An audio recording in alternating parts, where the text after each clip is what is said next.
What's going on, guys? William A. Thomas here with a quick video. Um, Before we get started, if you're watching over on Facebook, be sure to go over to YouTube, look for William A. Thomas on there. I go into a lot of things regarding the business and the financial perspective. So, of course, today we're going to be looking and talking about what's going on in Russia in regards to Joe Biden's response.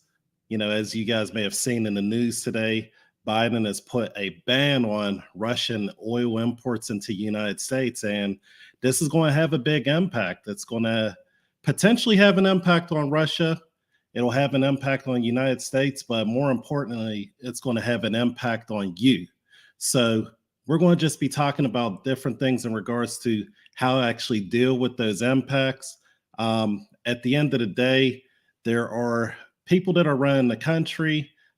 Should be we the people, but it's not always we the people.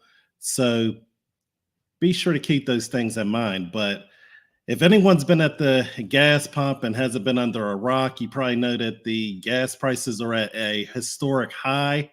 Never been there before. Was close. 2008, it was like national average, somewhere around the $4 mark. We, took in 2022 and just moved it, up a bit. So I saw on the news earlier, like a couple hours ago, they said President Biden plans on announcing that he's going to put this ban on Russian imports. And I said to myself, you know what? I got to go get over to the gas station, go get some gas right now. Filled that thing up. It was already expensive. But, we've been seeing people, especially if you have an SUV, for you to fill that thing up is going to probably cost you $100 or more. I know that for our crossover, it's like $60 where it used to be like $36 to $40. So a lot of people are dealing with a lot of change right now. So real quick, we're going to start off. I'm going to just show you a graphic, okay, and to show you why this actually matters, because um, there are a lot of people that are, dependent on Russia, for oil. Now, the United States, we're not really the biggest, most, dependent on Russia for oil. But let me just show you the graphic real quick. I'm gonna just add this onto the screen. Let me just enlarge it. 1 second. So, as you guys see that there, so the biggest is probably like China. You see there, 31% of their oil, comes from Russia. Different nations in Europe, a lot of them are, getting their oil, from Russia. The United States, we're kind of a slither in there. The majority of ours is coming, from places like Saudi Arabia. We do produce some oil. We were in position before to be able to produce more. So if you think about that, okay, we've had a number of things that have happened. We've had the pandemic, if you want to call it that. We've had people, losing their jobs. We've had inflation. We've had money being printed. And, most of all, we had a change to where our own oil production has been limited or stopped in some places. The Keystone Pipeline has been, stopped on construction. Other projects, have pretty much been put to a halt. So what that does is it puts the United States in a position to where we either have to be dependent or we have to be able to produce our own. So if we're not producing our own, we're dependent. So we're kind of at the mercy of these different places. So that's why it's going to have more of an effect today than, let's say, years ago, where if this war would have went on and we had strategic alliances, as well as we had our own production, we may not have seen as much of an impact. So the European nations, Maybe some of the Asian nations are going to probably see more of an impact on this. But I do want to just say that, first off, the high oil prices are not related only to what's going on in Russia and Ukraine. If anyone's telling you that, if you're believing that, that's just false. Like I said, there's a lot going on into it. We have a perfect storm of things that are set in place to pretty much, mess things up. It's almost as if it was done on purpose. That's another, story, whether you believe that or not. But here we are today. So just want to, look at some solutions in regards to what we can do. Now, I'm going to just take this graphic off the screen for a second. And the other side of it is that Joe Biden has said that he wants to pretty much press the OPEC bloc, which Saudi Arabia is that's a pretty big part of it. Said like, hey, Saudis, we want you to start producing more oil. And just to share with you, their response or their thought, because whenever you're dealing with people, you always want to deal with people, like they're people. You don't want to. Has anyone ever had the whether it was one of your kids, grandkids, niece, nephew, or or something that they call you only when they need something? So that's kind of probably where Saudi Arabia is feeling as far as the US, because the US in recent times, I'll say approximately 1 year and 3 months, has kind of distanced itself from Saudi Arabia. But now we are asking, for them to produce more oil. So just look on here. I'm going to just put this on the screen real quick. So we're going to get into this.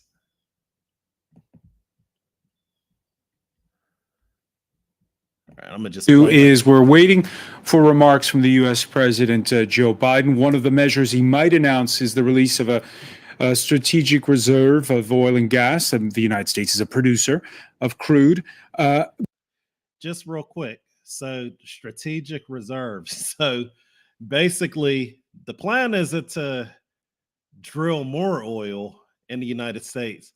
The plan is to use the oil that we saved up as a reserve. So imagine that, you're driving down the street and you have one of them trucks or cars that have a reserve gas tank, and you say that instead of going to the gas station and get more gas, or in the case of the United States, if you had a gas pump in your backyard, instead of pumping out of your backyard, you're going to say, you know what, I got that reserve tank, so we're going to use that. But will he then be, in your view, on the telephone to the king or the crown prince to talk a little bit about whether or not they too can help out by pumping out more oil? Yeah, I think we have to put things into context. Last year, President Biden blamed the Kingdom of Saudi Arabia for the fossil fuel at the climate summit. And subsequently, Francois, 1 week later, he asked Riyadh to increase its oil production to lower the prices of oil. Let me stop real quick. So what's going on here, we had the climate summits, and all of this is actually before any of this is going on with Russia and Ukraine. At the climate summits, they're basically saying, you know what, we don't really need y'all. In a word or two, this isn't the direct wording, but that's kind of the treatment that they're feeling. And then a week later, you have different things going on in the United States. Gas is starting to go up at the pump. Inflation's hitting, and they're like, hey, I need you guys to pump more oil. So a lot of people, like, think about it. If your own family members don't play that game, what makes you think that Saudi Arabia, who is this country, they handle business. What makes you think they're going to play that game? And it was a way to throw the blame on Saudi so he can cover up his primary responsibility for all his missteps after he knocked down the U.S. shale oil industry. So are you saying that? Are you saying that? And that's exactly what I'm talking about. Let me just remove that off of there. Basically, it's to cover up his own, President Biden's missteps and things that are messed up in regards to running the country. Because let's look at what we've been dealing with, right? Since President Biden's been in office, the southern border has been crazy with illegal immigrants coming across. We've had record inflation. People who had jobs who at one point were being held as heroes, the essential workers. We love our essential workers. Remember all heroes don't wear capes and all that stuff. And then the next thing they're firing them and basically saying like, well, I mean, no one's forcing you to take the vacation. I use code words. I'm one of the hosts of TNJ Radio. We got used to these code words, vacation, the Cody. You'll figure it out. But they said, well, you don't have to take the vacation, but if you want this job, it kind of reminds me of back in the day, whenever there were women who were in vulnerable situations, who maybe needed help with paying their rent. And they might ask someone, particularly a man who might have some money, like, hey, can you help me with paying my rent, or can I borrow some money to pay my rent? And they're like, hey, I can help you out with paying the rent, but what are you willing to do with it? And then at the end of the day, as she complains later, he's like, well, she didn't have to, do what she did and stuff like that. She didn't have to.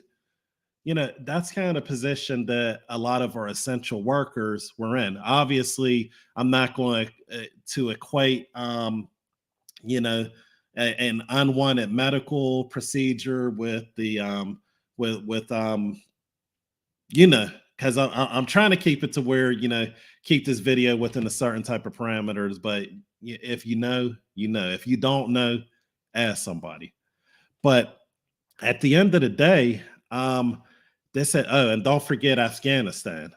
We have soldiers that were killed. We have, U.S. citizens that were stranded there. We had people jumping off the planes because of a botched pullout. So all these things and more that this administration has messed up. And then at the end of the day, they're saying like, hey, Saudi Arabia, we need you. We need you to go and pump that oil so we can look better. So they're saying, all right, we'll increase production gradually, but we're not going to jump for you. So here we are today. Okay. We have reliance on external sources for oil. And, the Biden administration says, I want to cut off and ban oil and natural gas imports from Russia.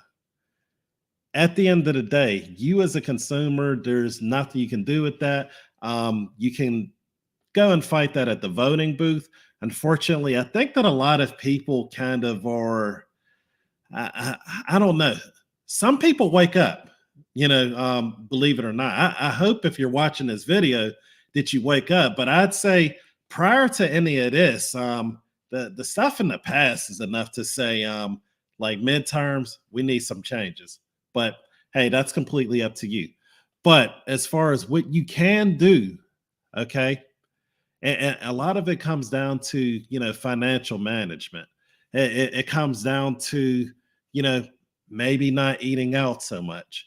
Maybe, making sure that the trips that you take are necessary trips. Maybe, come up with a budget. if you're married, getting together with your spouse and coming together with a plan for how you guys are going to be able to go across these waters together. Because at the end of the day, you can only control the controllables as an individual.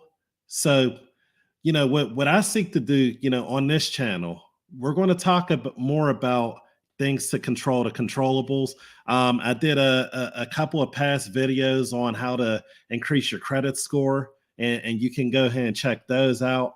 We have more, coming out, and what I'm going to do is I'm going to actually start going into how to be able to save money without having to save money, because a lot of people, you can't really squeeze blood from that turnip. So, so look out for those videos. Like I said, if you're watching on Facebook and you haven't yet, go over to YouTube, look for William, middle initial A, Thomas, and subscribe to my channel from there. If you haven't had a chance, like this video, share this video, because we're going to get the information out to the people. But with that, that's some food for thought, and I'll let you do the dishes. Peace.